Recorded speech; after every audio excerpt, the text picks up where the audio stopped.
Buenos días, os doy la bienvenida cordialmente a la cocina positiva. El pastrami es un tema a la vez fácil y difícil. El propio proceso de preparación de la carne es sencillo, sin embargo, en Polonia el pastrami sigue siendo algo muy de nicho. He decidido profundizar en el tema tanto para mí como para ti, para cambiar un poco esto y mostrar que no tiene por qué ser difícil. El vídeo sobre el pastrami constará de dos partes. La primera, que estás viendo ahora mismo, es una descripción detallada del proceso de preparación de la carne, el marinado en salmuera, a continuación, el ahumado y el cocido al vapor. El segundo episodio será un complemento y mostrará mi enfoque para hacer pastrami en un horno doméstico sin ahumador, pero con un resultado muy parecido a la versión ahumada. Entonces, ¿qué? Empezamos. El plan para el episodio de hoy es preparación y selección de la carne, remojo en salmuera, prueba del ahumador, sí, habrá una breve reseña, ahumado, cocción al vapor y el sándwich Reuben. El pastrami normalmente se hace con pecho de ternera, pero a veces la gente utiliza otras partes, como por ejemplo el short rib, es decir, el costillar con hueso. Yo, por supuesto, elegí la opción estándar y pedí piezas de pecho de 4,5 kilos. La preparación de la carne consiste en quitar el exceso de grasa de la llamada silver skin, es decir, esa membrana externa. Puedes hacerlo antes o después de poner la carne en salmuera.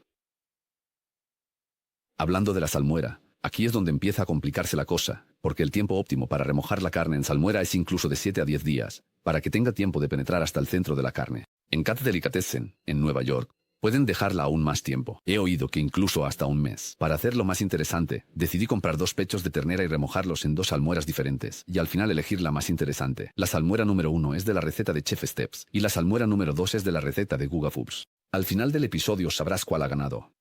La salmuera se compone principalmente de sal de curado y de las especias que veis en pantalla. Intenté ajustar la cantidad de sal de curado más o menos según las instrucciones del envase.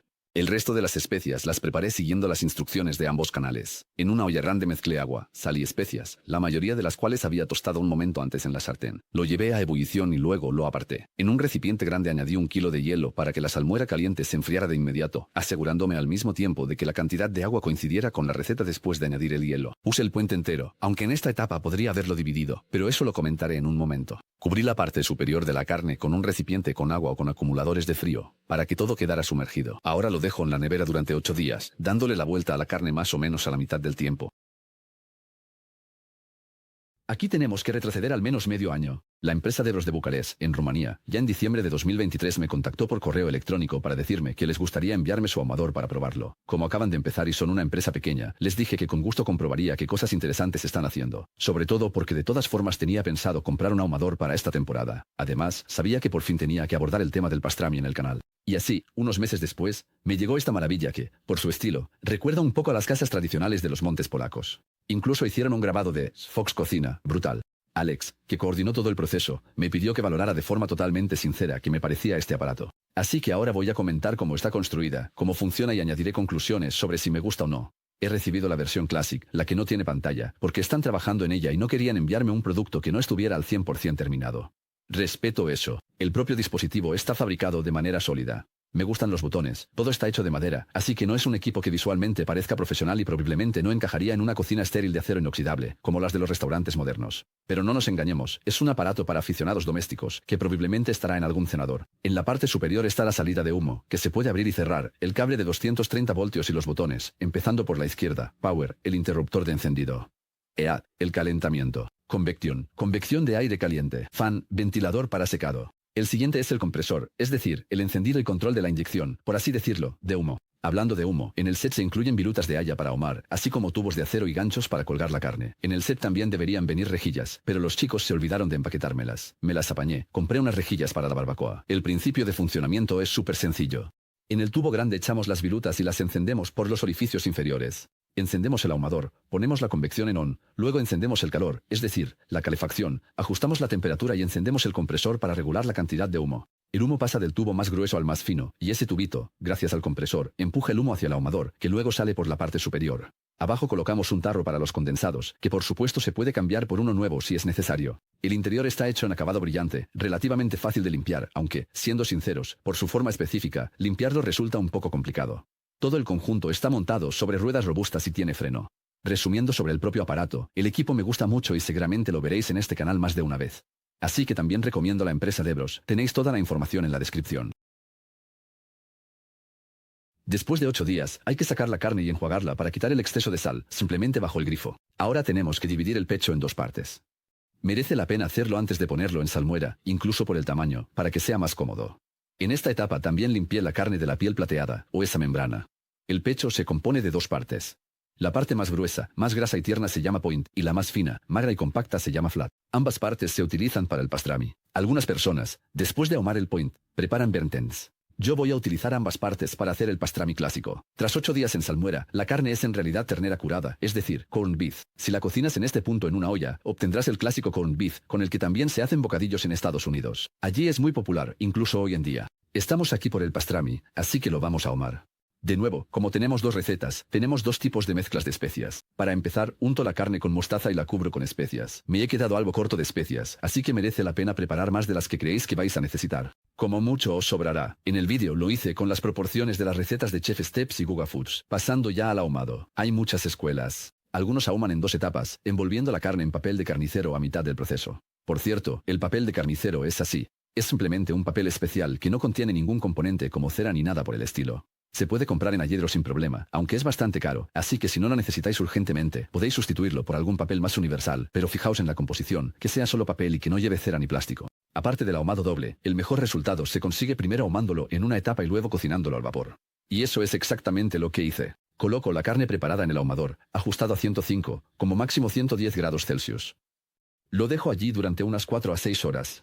El objetivo es lograr una temperatura interna de unos 70 grados. La regla es simple, cuanto más alta la temperatura, menos tiempo tardará en ahumarse hasta llegar a esa temperatura, pero la carne se encoge más rápido y queda más compacta. Cuanto más baja sea la temperatura, más tiempo tendrás que ahumar, la carne quedará menos compacta, no se encogerá tanto como la otra, pero perderá humedad. No es un problema, ya que lo compensamos al cocer al vapor. Puse los point, las partes gruesas, en la bandeja superior y los flat en la inferior. Así queda tras 2 horas. Los flat, al ser más finos, alcanzan la temperatura más rápido. Tras 5 horas, la carne ha superado los 65 grados.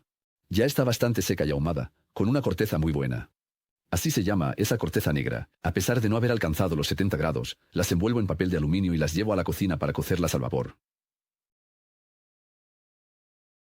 En esta fase, se puede dejar la carne en la nevera durante la noche y cocerla al vapor al día siguiente. Yo lo hice de inmediato. El objetivo de cocer al vapor es devolver la humedad a la carne y terminar de cocinarla hasta alcanzar la temperatura adecuada. La temperatura mínima final es de unos 91 grados, pero no os fijéis en eso de forma estricta, porque el pastrami está listo cuando está súper tierno y la brocheta entra como si fuera mantequilla, sin ninguna resistencia. Así que perfectamente puede ser 1 hora y media o 3 horas y media. Simplemente tienes que observar cómo se comporta la carne. En la fase de cocción al vapor, no tengas miedo de pasarte de cocción. Puedes cocer al vapor en el horno ajustado a 165, 170 grados con agua caliente en la bandeja y cubierto con papel de aluminio, como ves aquí en el vídeo, o en una olla grande con un accesorio para cocinar al vapor y tapado con una tapa. En mi caso tardó aproximadamente 2 horas o 2 horas y media.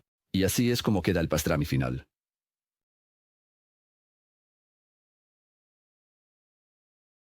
Y esa parte negra, recuerdo que se llama bark o corteza. Ese resultado significa que el pastrami ha salido bien. Es lo que se busca.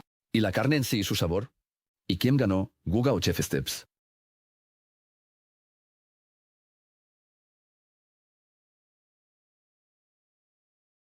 Guga frente a Chef Steps. ¿Qué mezcla de especias me gustará más? Empecemos por la de Guga. Es suave, no está demasiado especiada. Por supuesto, se nota el sabor de las semillas de cilantro. Veamos ahora, en comparación, la de Chef Steps. Es más dulce, con un sabor más complejo, diría yo. Si tuviera que elegir, creo que me quedaría con Chef Steps, y con esa vamos a preparar el bocadillo de hoy. Son las 21:40. Y yo sigo grabando. Me he levantado a las 6 y así va pasando el día. Por si alguien se preguntaba cuánto tiempo lleva grabar un episodio, ya tiene la respuesta. Y esto aún no es el final. Sigo esperando que termine el point, y solo entonces podré preparar el Rubén, hacer las fotos y lo demás, así que aún queda trabajo.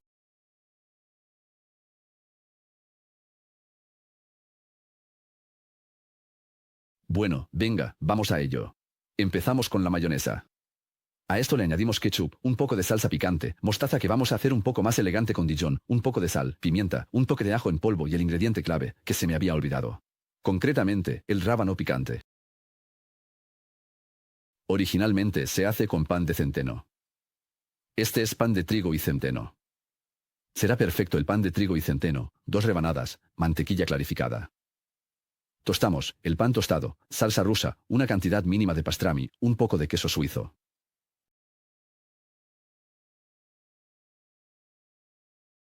Un poco de chucrut. La capa superior y aquí lo tienes, un clásico Rubén de pastrami.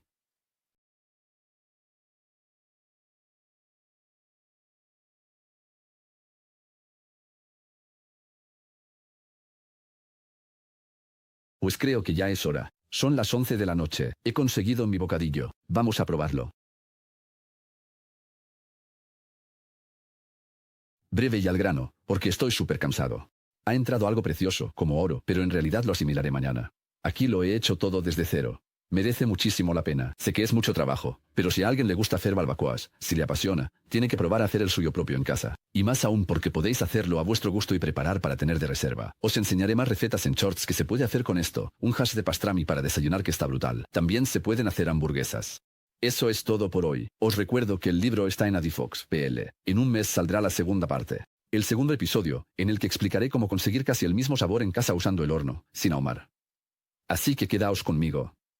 Eso es todo por hoy. Nos vemos. Hola, cuidaos.